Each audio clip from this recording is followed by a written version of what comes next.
సిలువలో దేవుడు సిలువలో మాట్లాడిన మొదటి మాట, తండ్రి వీరేమి చేయుచున్నారో వీరు ఎరుగరు, వీరిని క్షమించుడి.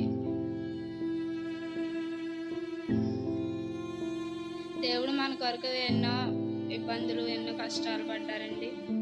మన కొరకు కొరడా దెబ్బలు తిన్నారు, మన కొరకు రక్తం చిందించారు,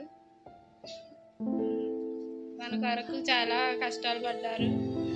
అయినా కానీ దేవుడు మనల్ని క్షమించాడు. వారిని శిక్ష చేసిన వారిని కూడా క్షమించారు. అదే మనం ఎవరన్నా మనకు ఏదన్నా కీడు చేసి ఉంటే వారిని మనం అసలు క్షమించం. దేవుడు అంటే హృదయం మనకి కలగాలని, దేవుడులా మనకి క్షమాపణ చేసే మనసు కలగాలని, మనం ఎవరన్నా తప్పు చేసి ఉంటే మనం కూడా క్షమించాలని